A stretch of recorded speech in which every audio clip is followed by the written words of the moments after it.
Hey everyone, Margarita here. This is part 5 of my severe carbon monoxide poisoning. I left off with, shutting down the restaurants, and it's not as easy as one may think, and they have to have numerous violations. The other thing is they're allowed to have so many parts per million per X amount of hours, depending if it's a higher number, then it's a lesser amount of time that's allowed. If it's a lower number, that's allowed for a longer period of time. But it's never allowed continuously. So each state's laws on that vary slightly.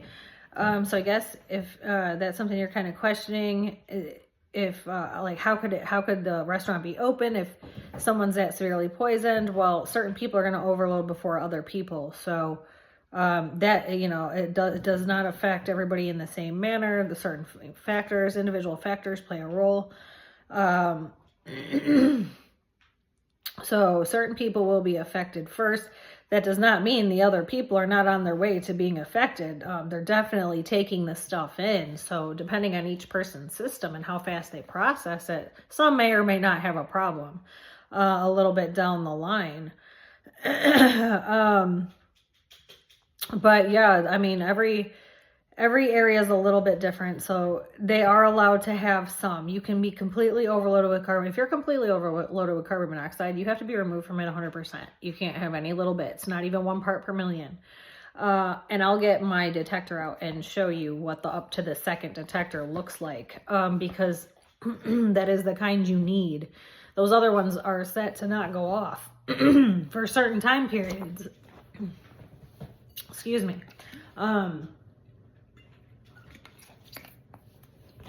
So those ones that are built in, I mean, I don't know if I've ever really even seen one go off, but they're not meant to go off for several hours of a higher level. By the time that thing goes off, those ones that are made for houses, if that's what I had and that's what I relied on, and then that was going on in my home, like I would be dead before, because of the sensitivity, the hypersensitivity, and how we still cannot have any carbon monoxide to this day. So that is still an issue. We are still clearing the initial overload all these years later. Most people's case is not as extreme as ours. We do have the most extreme case where the people are living, today with this type of quality of life that we have. And not that we have much, because we really don't. It's a very small percent. But mind you, we did live almost 5 years with zero quality of life whatsoever. So coming from there to where we are is a huge jump, even though we don't have that much quality of life and our lives are modified. But yes, getting back to the restaurants, you kind of have to learn about the overall ventilation system with how all that stuff works.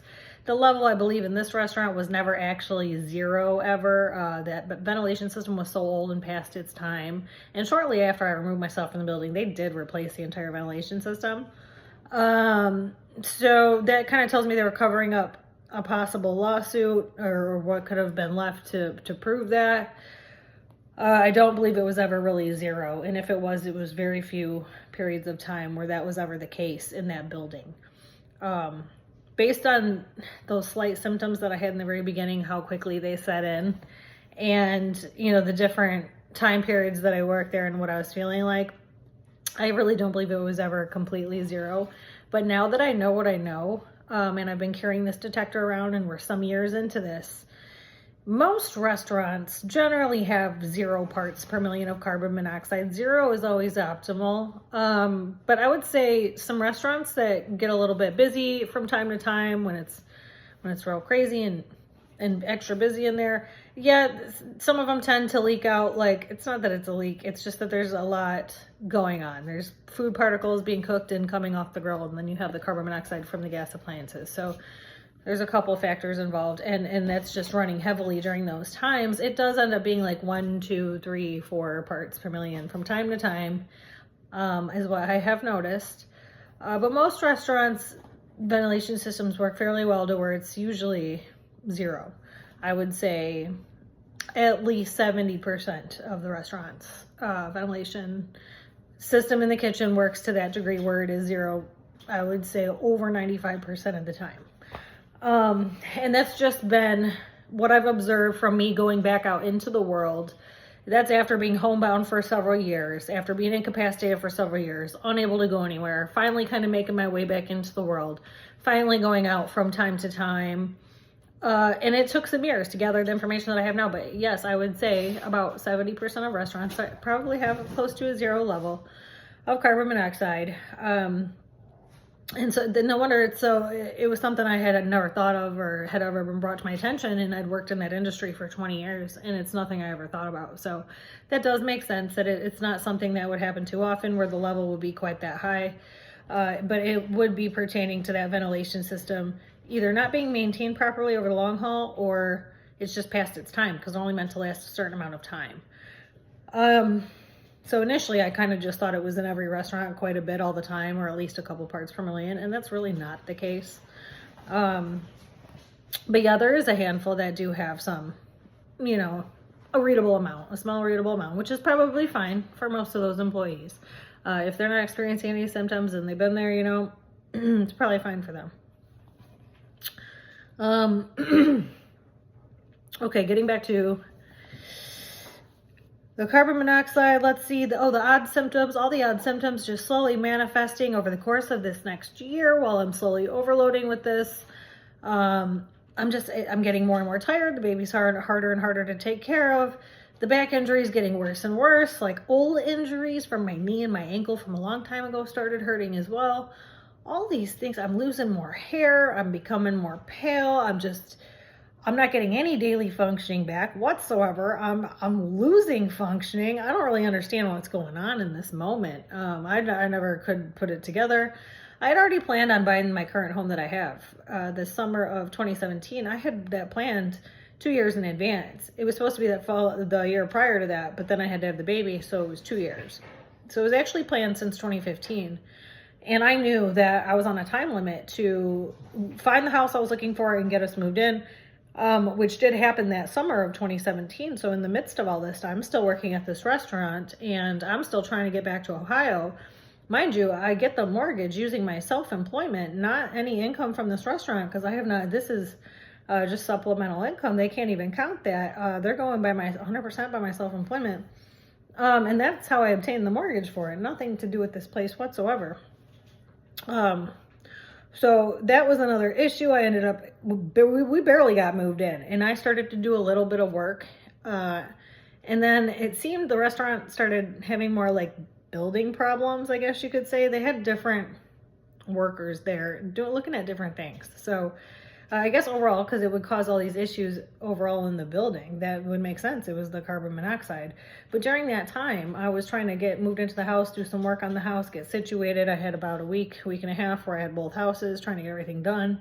And I barely got us all in and semi-comfortable. When I crashed and I couldn't do anything else. And I basically just went to work and would lay here all week and I couldn't do anything else for those last few months. And I ended up overloading with it in January of 2018.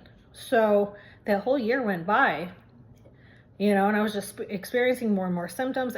Each symptom just slowly was getting worse and worse and worse, ever so slightly, to the point where you're kind of waking up like, why can't I get any pieces of my life back? That none of this makes any sense. But when you remove the place that's causing it, it makes a lot of sense. And it creates a lot of confusion. Carbon monoxide will create extreme amounts of confusion, which makes it even harder to figure out, especially if you're already like really smart and maybe someone who's not really smart, it's going to be even more confusing. But it is so confusing the way it makes you feel. And then when it goes on for a longer period of time, if you're getting repeatedly exposed or if it's like your furnace regularly going off and you're chronically exposed every day, it starts to become, there's something going on here and you're starting to question what's going on. You're trying to figure out what's going on around you. And it's hard to do, but it's something because these symptoms are kind of growing in frequency and there's becoming more and more of them. That's a really big red flag that's carbon monoxide, because these symptoms, everything I'm saying, it's not just limited to the symptoms I've had. There are symptoms I've never had, and it applies to the situation for other people. So I would definitely look into the variety of symptoms that it causes. If you do have like a main headache or migraine, it's your brain pressed against your skull and it's just continuous and continuous. It doesn't seem to stop or break. And if it goes on for 2 days or more, I would definitely say that that's carbon monoxide, and especially if you're not used to having headaches or migraines, because there's not many things that cause it to be quite like that. So, yeah, you know, like Google a list of symptoms if you're experiencing any of this type of stuff, or if you have like a small child that was getting exposed with you, they're going to have real bad behavioral issues as well. So if you're suffering and they're suffering, you guys are going to clash, and neither one of you can tolerate each other, kind of thing. Because each person is kind of getting messed up individually. So that's like another issue. You know, I did get a primary doctor shortly after returning to this place. In January of 2017 is when I got the primary doctor, when my back started hurting so bad I could barely walk. I had to go get some pain pills in order to work, or I wasn't going to be working at all. So, you know, that did happen, and I was going monthly, but this guy did not know who I was. I chose the wrong primary care provider altogether. Like, he did not know who I was prior to the first brain injury, prior to having the baby and getting that brain injury. So he didn't really know the real me. He didn't know who I was before all this, what I was building, where I was going. So this kind of also played a role in him not understanding how serious the issue was. I think he just thought I was kind of there adding extra symptoms every month, like making stuff up, and I wasn't. Like, these were things that were legitimately slowly going wrong. And because he wasn't seeing the bigger picture of who I was as a person and what I was out here doing in the world and in my life, it wasn't clicking for him initially. It took him a minute. Once I was completely overloaded and I was pretty far gone, when he started realizing, you know, when I said I should own 5 different houses in 5 different states by now, when he realized what I'd said, that's when it clicked that something was more wrong with me than he realized, because I was barely able to work at all. So that was another issue. I chose the wrong care provider. I am at the right place right now. The one I chose after that is the one I'm still currently with, so everything's good there. But let's see here. Yeah, after like moving into the house, I did have to get some paint on the walls, and I had never remembered feeling this way with paint, but seemed like while I was working at the restaurant getting exposed to carbon monoxide, and then I was here painting, like, so it was making something was going on. It was causing something. So that was kind of alarming. Just didn't really know why.